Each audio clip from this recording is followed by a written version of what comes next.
कितना गंदा पानी है यार। इस पानी को पीलिया हो गया है क्या? यही पानी हम सबके घरों में भी आता है और इसी पानी की वजह से देख मेरी क्या हालत हो गई। हाँ भाई, तू तो एकदम गंजा हो गया है यार। तेरे तो बहुत बाल हैं, तू कौन सा पानी पीता है? अरे मेरे घर में भी यही पानी आता है, लेकिन हम मिनरल वाटर का बड़ा वाला जार मंगाते हैं। अच्छा, वो 90 रुपए वाला? अरे हाँ वही। मैं और मेरी बीवी उसी का पानी पीते हैं, उसी से नहाते हैं और उसी से धोते हैं। अरे तो ना पानी नहीं है ना तो मेरी बीवी तो नहाती ही नहीं है। अरे भाई, बीवी के लिए इतना तो करना ही पड़ेगा यार। भाई अक्टूबर आ गया लेकिन अभी तक मानसून नहीं आया और ऊपर से ये गर्मी। ओहो, लगता है इंद्र देवता नाराज हो गए। खुद ही देख लो, कहीं बाढ़ आ रही है तो कहीं सूखा पड़ा हुआ है। समझ में नहीं आया कि हो क्या रहा है। भाई तू देखियो, अब की बार ना दिसंबर या जनवरी में बारिश होगी और वो भी बेमतलब। भाई दुनिया में कलयुग फैल गया है और वो भी तुम जैसे पापियों की वजह से। कचरा कूड़ा कचरा तुम फैलाओ, गंदगी तुम फैलाओ, पॉल्यूशन तुम करो। अच्छा जी भाई साहब, हैं आपकी जो 4 फैक्ट्रियां लगी हैं उसका कूड़ा कचरा कहाँ जाता है बताओ? वहीं जहाँ बाकी फैक्ट्री उसका जाता है। बोलो गंगा मैया की जय। अरे बस इसीलिए तो इंद्र देवता नाराज हुए हैं। आपके कहने का मतलब है केवल अकेली मेरी फैक्ट्री की वजह से आपके इंद्र देवता नाराज हो गए? जी नहीं, सिर्फ आपकी वजह से नहीं, हम सब की वजह से। चल शॉपिंग के लिए चलते हैं। लेकिन तुम लोगी क्या वहाँ से? मेरे को ना 4 छाते खरीदने। अरे छातों का करोगी क्या? इस बार बारिश तो हुई नहीं। तुमने न्यूज़ नहीं देखी? कश्मीर में भारी बारिश हुई है, बाढ़ आ गई है बादल फटने की वजह से। अरे तो बाढ़ में छाते करेंगे भी क्या? तू सही कह रही है, मुझे ना स्विमिंग कॉस्ट्यूम खरीद लेना चाहिए। पर मुझे स्विमिंग नहीं आती। अरे डोंट वरी, मेरे पास वो टायर ट्यूब भी तो है। अपने ऑफिस में एसी क्यों नहीं लगवा लेता? अरे भाई, गर्मी हो रही है। अरे भाई, मैंने सुना है जो एसी से गैस निकलती है ना, उससे वो ओजोन परत में छेद हो जाता है। आपके एक एसी की वजह से कोई छेद नहीं होने वाला। मेरे ऑफिस में 6 एसी लगे हुए हैं। भैया मेरी बीवी को तो सर्दी में भी एसी चाहिए होता है। एसी चलाकर 2 कंबल ओढ़कर सोती है वो। सोनू मोनू पप्पा, चलो वाटर पार्क चलते हैं। भाई मेरी भी सुन लो। अरे वाटर पार्क जाके क्यों पैसे बर्बाद करते हो? पूरे 2 दिन से लगातार बारिश हो रही है, उससे पूरा शादरा स्विमिंग पूल बना हुआ है। अरे वही चलते हैं। मैं ठीक कह रहा भाई, वो जो मिंटो ब्रिज है ना पूरा डूबा पड़ा है, वहां चलते हैं।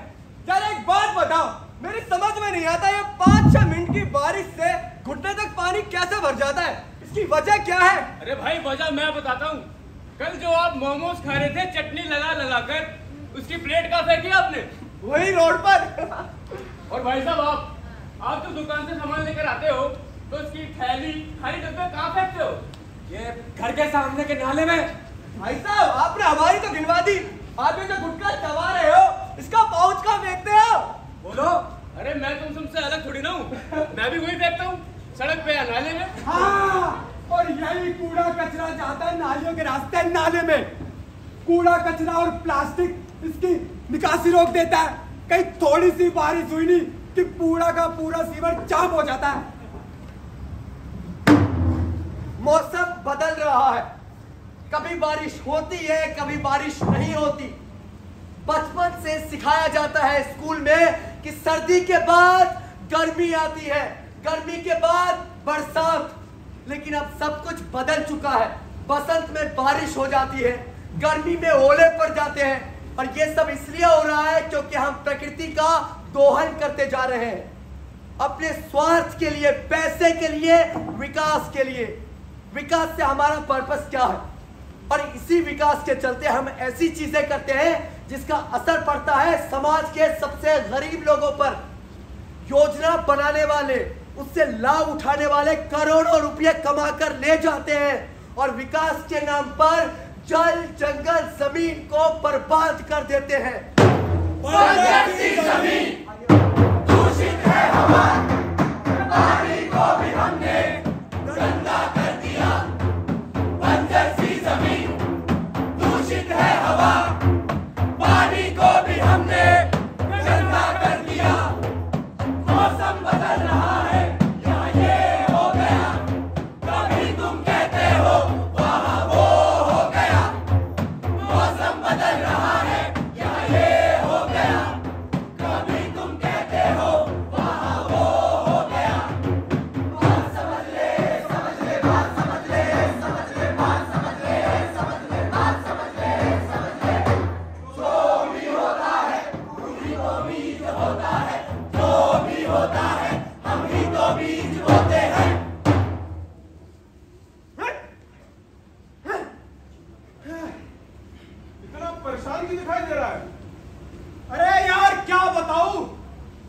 खेती के लिए मैंने अपना घर बेच दिया और उससे जो पैसे आए उसे लेकर मैं शहर गया।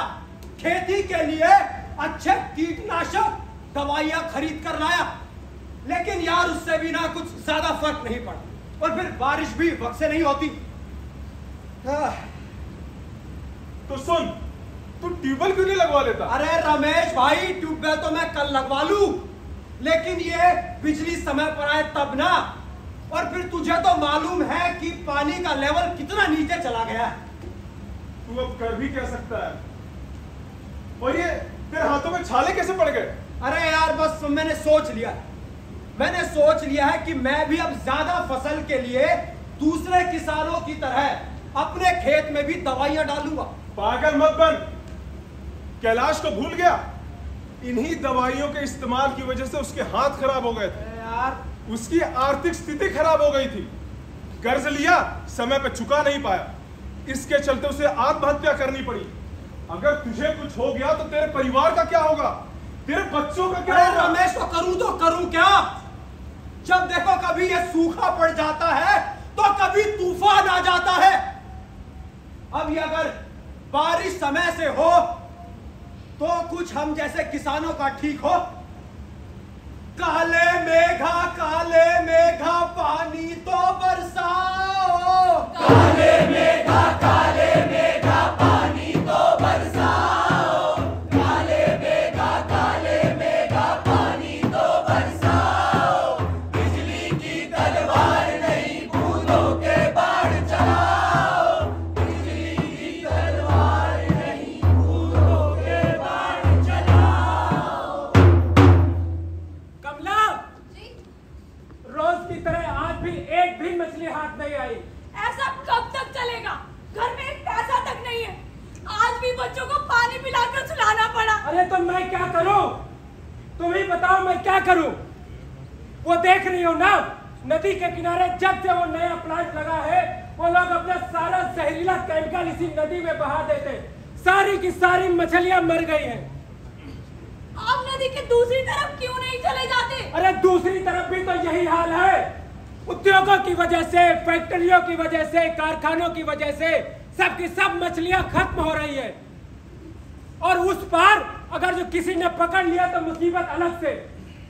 भाई साहब, एक काम करते हैं, हम दोनों लोग आपके साथ आपके गांव चलते हैं। वहां पर हम कुछ भी कर लेंगे, खेती कर लेंगे, जंगल में कोई काम कर लेंगे। कम से कम हमारे बच्चों को तो भूखा नहीं सोना पड़ेगा। कौन से जंगल? कैसे जंगल? सरकार ने विकास के नाम पर सारे जंगल कटवा दिए। जिन पेड़ों के सहारे हम रहते थे वो पेड़ नहीं रहे। जिन जानवरों पर हम कपड़े दूध के लिए निर्भर थे वो जानवर नहीं रहे। उन्होंने हमारे खेत जला दिए, नदियां गंदी कर दी।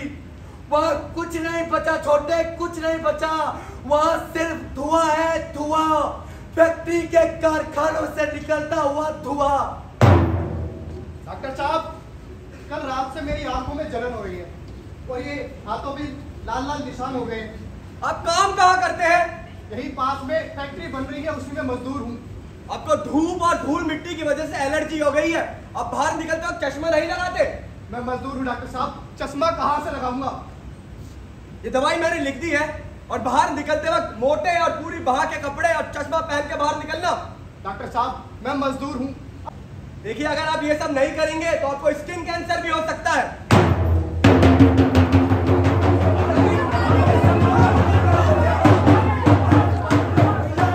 क्या हो गया? सब भाग क्यों रहे हैं?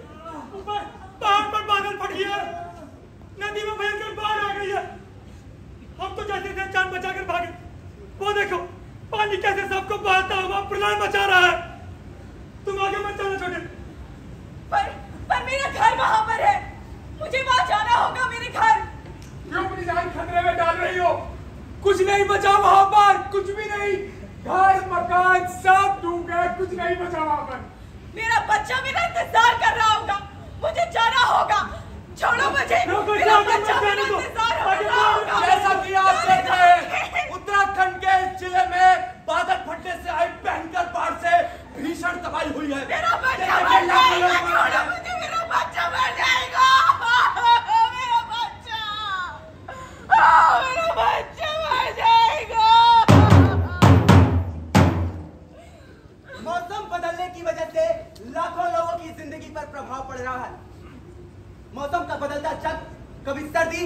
गर्मी, कभी सूखा, कभी बाढ़, पिघलता हुआ ग्लेशियर, बढ़ता हुआ ग्लोबल वार्मिंग की वजह से हम सबके जीवन पर प्रभाव पड़ रहा है। जल, जंगल, जमीन लगातार दूषित हो रहे हैं। खेती के लिए जमीनें कम पड़ रही हैं।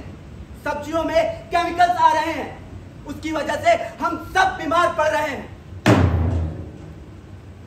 बड़े बड़े पदों पर बैठे लोग और कॉरपोरेट्स डेवलपमेंट के नाम पर एनवायरनमेंट को बर्बाद कर देते हैं। नतीजा, मौसम अपना असर दिखाता है। जम्मू कश्मीर, उत्तराखंड, यूपी, केरल, बिहार, समुद्री किनारों के जो इलाके हैं, वहां पर जो हुआ वो मौसम का असर ही तो है। अमीर आदमी, ताकतवर आदमी प्रकृति के संसाधनों का दोहन करता है, उन्हें बर्बाद करता है और पर्यावरण को खराब कर देता है। मरता कौन है? गरीब, किसान, मजदूर, आदिवासी। वो आदमी जिसके पास साधन नहीं है, वो आदमी जिसके पास पैसे नहीं है, वो या तो कभी सूखे से मर जाता है, कभी बाढ़ से मर जाता है, कभी किसी भयंकर बीमारी से मर जाता है, या फिर कर्ज में डूबकर मर जाता है। विकास के नाम पर लाखों आदिवासियों को बेघर कर दिया जाता है। बड़ी बड़ी इमारतों के लिए, कारखानों के लिए ताकत के बल पर जमीनें हथिया ली जाती हैं और इस महान विकास का सीधा असर पड़ता है आम लोगों पर।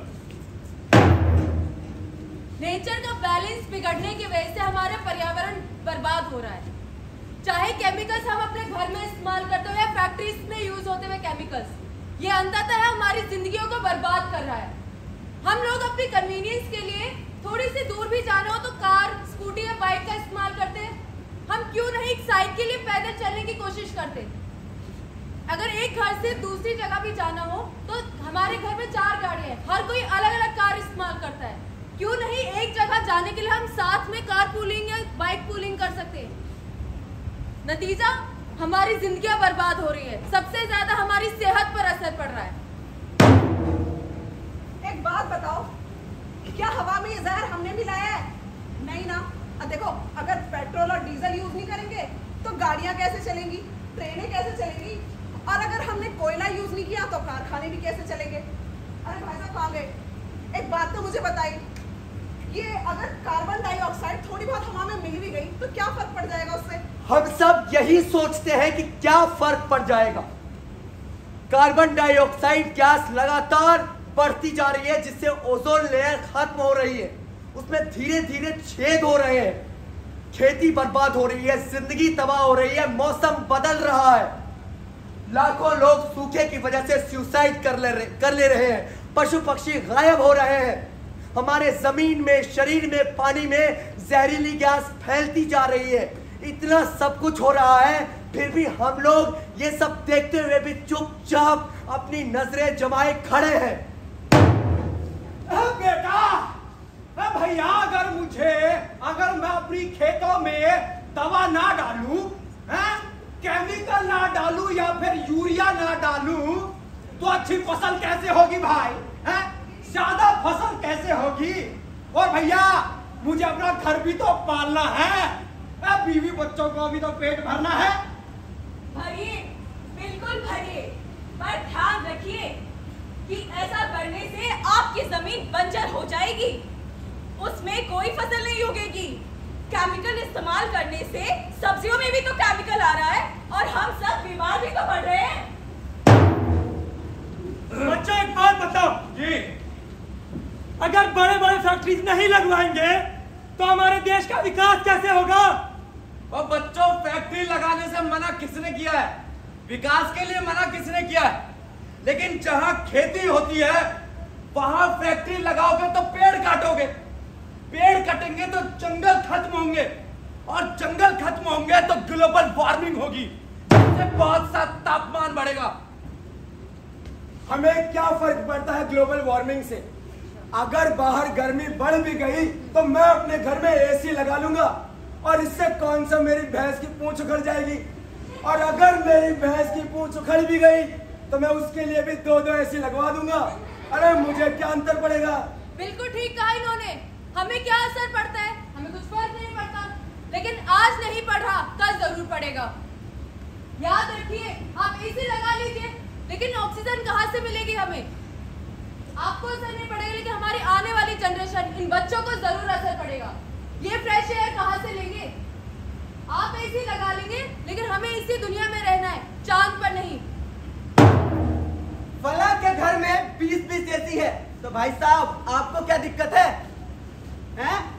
अब वो अपने स्विमिंग पूल का पानी रोज बदलते हैं, तो हमें क्यों दिक्कत होती है? उनके घर में 3-3 गाड़ियां हैं, एक उनके लिए, एक उनकी पत्नी के लिए और तीसरी उनके कुत्ते के लिए। अब भाई साहब पैसे हैं तो खर्च तो करेंगे ही। हाँ भाई साहब, इनके पास बहुत पैसे हैं तो खर्च करेंगे। 4-4 गाड़ी रखेंगे, स्विमिंग पूल का पानी रोज बदलेंगे। लेकिन आपको एक बात पता है कि आप नेचुरल रिसोर्सेज को खर्च नहीं कर सकते। वो हम सबके हैं। अगर आपके पास पैसा है तो उसको यूज कीजिए, कौन मना कर रहा है? लेकिन नेचुरल रिसोर्सेज हम सबके हैं, गरीब के हैं, किसान के हैं, मजदूर के हैं, आदिवासी के हैं, हम सबके हैं। उसे बर्बाद करने का हक ना आपको है और ना ही किसी और को है। कुछ लोग तो ये समझते हैं कि गैस, ऑयल और कोयला इतना है कि कभी खत्म हो ही नहीं सकता। गैस कब तक चलेगी? पेट्रोल और डीजल कब तक चलेगा? और कोयला कब तक चलेगा? अगर हम सब ऐसे ही करते रहे ना, तो पानी के लिए हमें एक दूसरे से लड़ना पड़ेगा, ऑक्सीजन सिलेंडर अपने साथ लेकर घूमना पड़ेगा और खाने के लिए भी एक दूसरे से लड़ना पड़ेगा। अच्छा, मेरी फैक्ट्री है दवाइयों की, अब अपनी फैक्ट्री का वेस्ट कहाँ डालूं? ये समुद्र बहुत बड़ा है, हम तो उसी में अपनी फैक्ट्री का वेस्ट डालते हैं, वहाँ सब कुछ डाइल्यूट हो जाता है। हजारों मछलियां मरती हैं। इस समुद्र के सहारे जीने वाले जितने भी मछुआरे हैं, वो बेरोजगार हो जा रहे हैं। पशु पक्षी मर रहे हैं, गायब हो रहे हैं, क्योंकि हम सब लोग समुद्र को पॉल्यूट कर रहे हैं, गंदा कर रहे हैं। पेड़ पौधों को काटा जा रहा है। अब इनको फर्क इसलिए नहीं पड़ता क्योंकि इनको कारखानों से पैसे मिल जाते हैं। फर्क तो उनको पड़ता है जो बेजुबान है, वो जानवर जो बोल नहीं सकते हैं। हम हाइड्रो प्लांट नहीं लगाएंगे तो बिजली कहां से मिलेगी? भाई साहब, देश को अंधेरा में रखने चाहते हैं क्या? जब भी हम न्यूक्लियर प्लांट की बात करते हैं तब आप शोर मचाते हैं, जब भी हम फैक्ट्रीज की बात करते हैं तब आप शोर मचाते हैं, जब भी हम देश की विकास की बात कर रहे होते हैं तब आप शोर मचाते हैं। भाई साहब, हम देश के विकास के लिए करें क्या? बहुत सही सवाल पूछा आपने कि हम लोग शोर क्यों मचाते हैं। हम लोग शोर मचाते हैं क्योंकि आप लोग बहरे हैं। हम लोग शोर मचाते हैं ऊंचे ऊंचे पदों पर बैठे उन लोगों को सुनाने के लिए जो हमारी बात सुनना ही नहीं चाहते। न्यूक्लियर प्लांट से कितने लाखों लोगों की जिंदगी बर्बाद हो जाती है, आप जानते भी हैं। हम लोग सोलर प्लांट भी तो लगा सकते हैं। सोलर प्लांट इतने महंगे क्यों हैं कि वो आम लोगों की पहुंच से बाहर है। जितनी कीमत में एक न्यूक्लियर प्लांट लगता है, उतनी कीमत में हजारों विंड मिल लग सकती है, लाखों लोगों को बिजली मिल सकती है। हम लोगों को इसे बढ़ावा देना चाहिए, इसके बारे में बात करनी चाहिए। जिस तरह से दिन ब दिन क्लाइमेट चेंज होता जा रहा है, क्लाइमेट में इतना बदलाव आता जा रहा है, हमें इस पर सोचना चाहिए, एक्शन लेना चाहिए, इस पर रिसर्च करनी चाहिए। वक्त है अभी भी संभलने का, वक्त है सोचने का। जिसे हम आज बर्बाद कर रहे हैं, धीरे धीरे वो हमारी आने वाली सभ्यता को, हमारे कल्चर को बर्बाद कर देगा। वक्त है एक्शन लेने का। रीढ़ को सीधा करो, आंख से देखा करो, सुनने की आदत को बदलो, मुंह से कुछ बोला करो। रीढ़ को सीधा करो, आंख से देखा करो, सुनने की आदत को बदलो, मुंह से कुछ बोला करो। रीढ़ को सीधा करो, आंख से देखा करो, सुनने की आदत को बदलो, मुंह से कुछ बोला करो। सब तुम्हारे हस में है, सब हमारी हस में है, कुछ नहीं जो कल में है, जिंदगी पल पल में है। पिछले दिन की चाह में आज ना मैला करो, हर तरफ दीवार है, मुश्किलें ही मुश्किलें अपने हिस्से आई है, बस कोशिशें ही कोशिशें।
प्रस्तुति है, इसको लिखा है और इसका निर्देशन किया है श्री अरविंद गौड़ सर ने।